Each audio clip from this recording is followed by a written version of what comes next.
Charles Bukowski, a Raman essay on Poetics and the Bleeding Life, written while drinking a six-pack, called.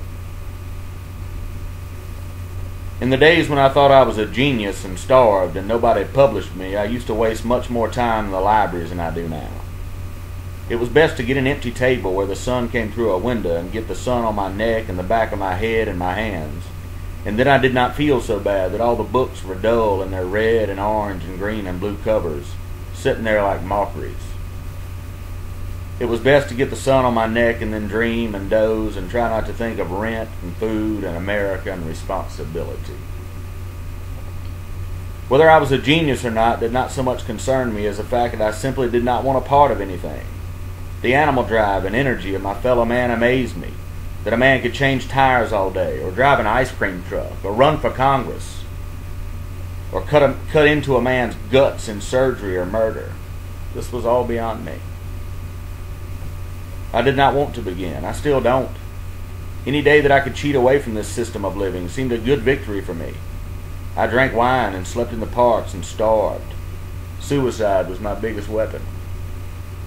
The thought of it gave me some peace. The thought that the cage was not entirely closed actually gave me some small strength to linger within the cage. Religion seemed a con game, a trick of mirrors, and I felt that if there was to be faith, the faith should begin with me, without the easiness of ready-made aids, ready-made gods. Women seemed a part of everything else. They put a value on themselves and extracted a price. For from the sensibility of my eye and what soul I possessed, it seemed that they all made demands beyond their worth. And having watched my father, that brutalized monster who bastardized me upon this earth, I realized that a man could work a lifetime and still remain poor. His wages were taken in buying things he needed, small things like automobiles and beds and radios and food and clothing, which like women demanded a price far beyond their worth and kept him poor. And even his casket was the final outrage of decency. All that fine, varnished, beautiful wood for the blind worms of hell. Then too you could become rich and it wouldn't mean anything. Laugh if you wish. I will take all the money you will send me, but I will really know that I have essentially nothing. If the rich are our superior race, I want to get out fast. I've seen the skulls of the dead hogs' heads biting into dead apples that were less ugly, that in comparison were not ugly at all.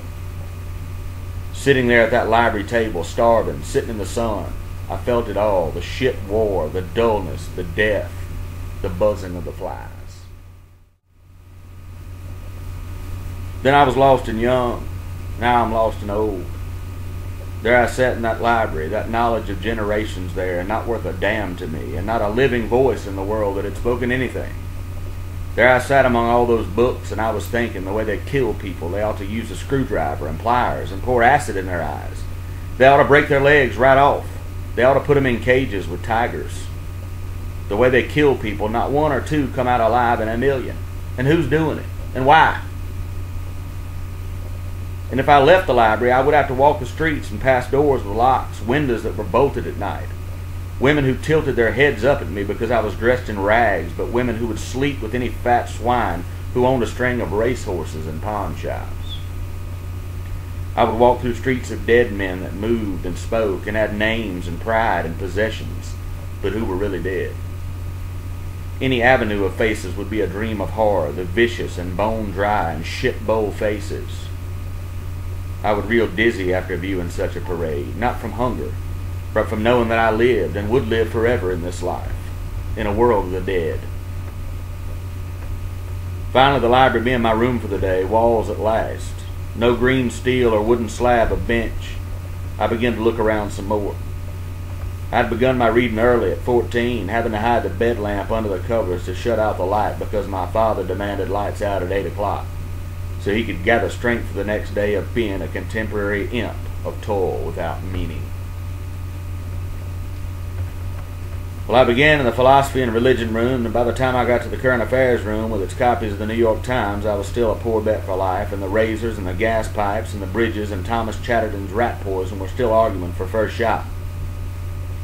Again, it was the old problem. Dead affairs of dead men with a dead viewpoint. Wasted pages.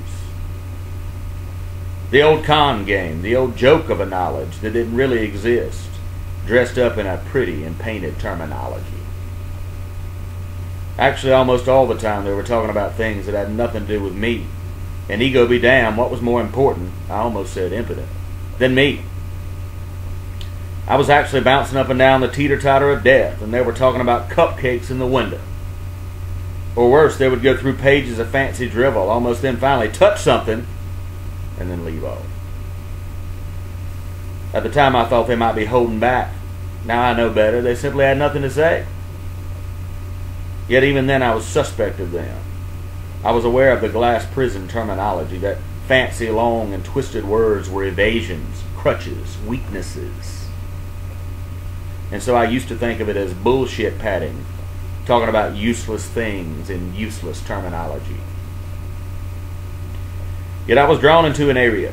What answers there were and what force there was, feeble as it might seem, appeared to be in the creative art of writing, novel, short story, poetry. And I guess more through love than reason. And what can be a better reason? I have long since decided that poetry is the shortest, sweetest, bangingest way. Why write a novel when you can say it in 10 lines? Why write 10 novels when you can write 10,000? Crime and Punishment, of course, could not have been written in 10 lines.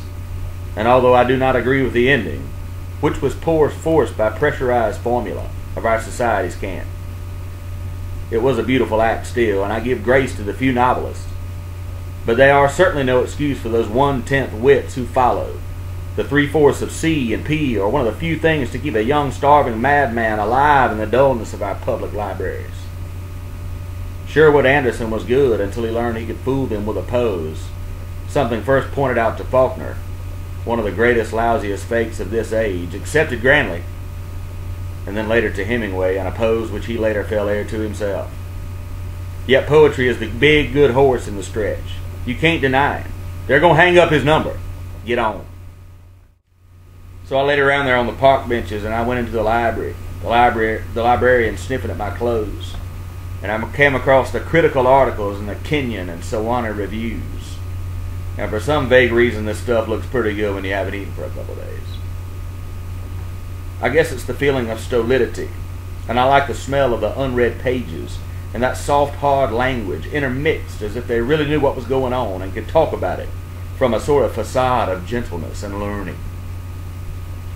Such musical and efficient language, and such nice ways of knifing. I read these most officious and learned magazines. They gave me tiny moments of pleasure, 3 minutes or 5 minutes, and then I was done. Cheated again! The magazines really said nothing real, nothing about the streets outside, the park benches, the faces, the almost uselessness of living.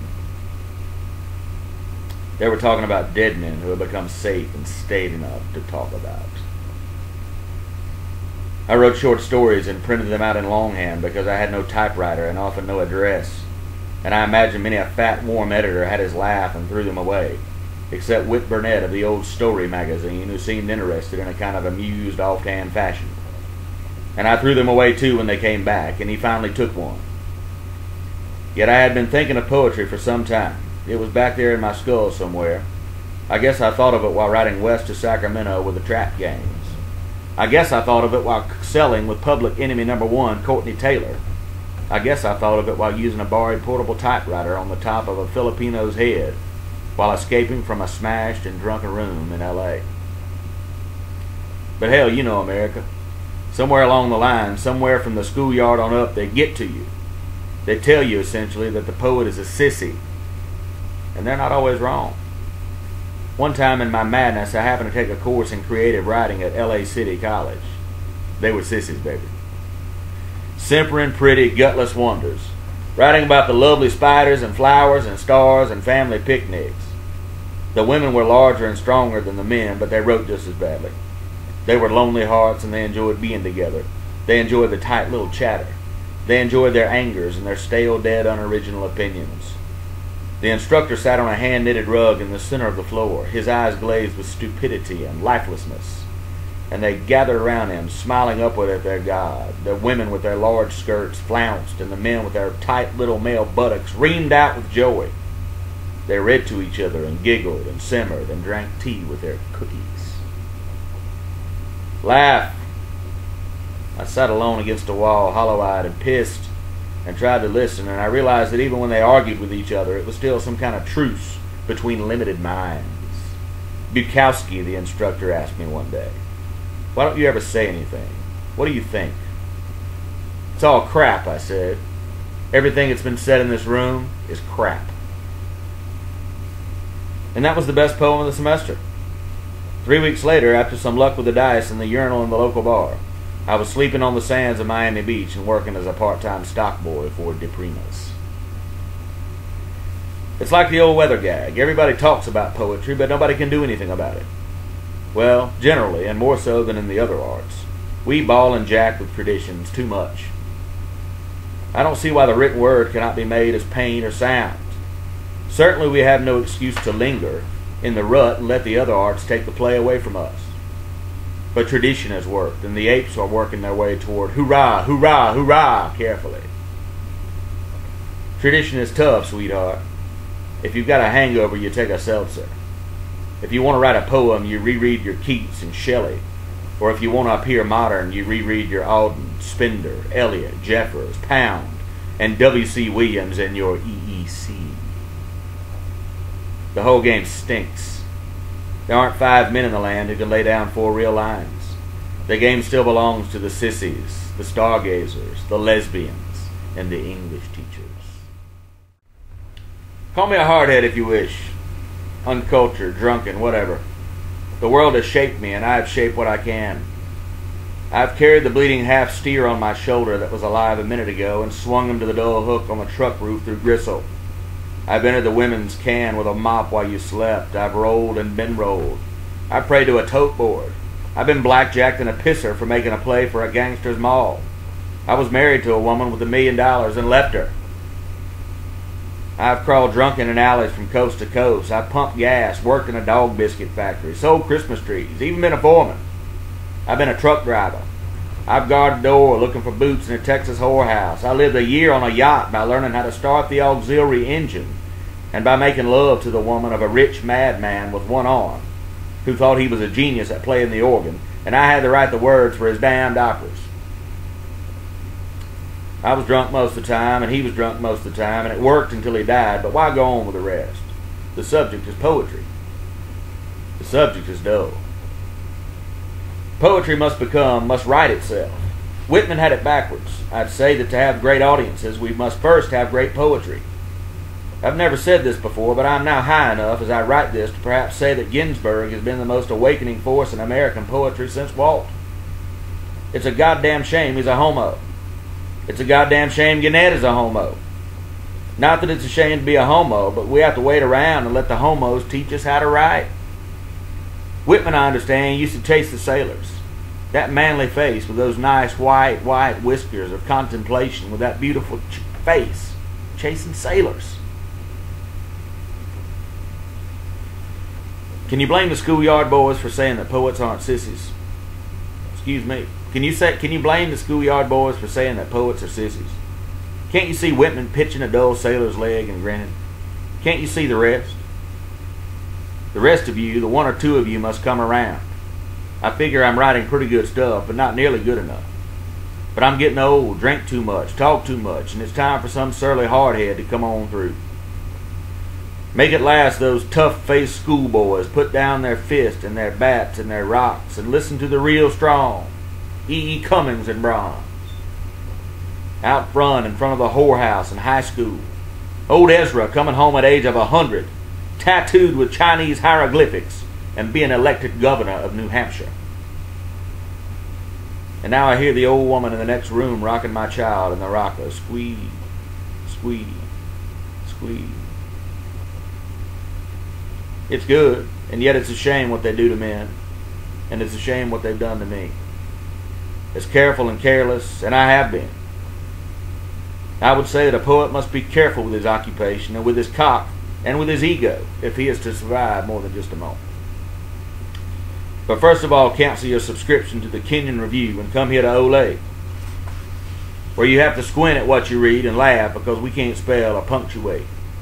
You'll still feel better. You'll gain 15 pounds and begin sleeping with your sister or your best friend's wife. There's a chance for almost anything. Even in this article. See?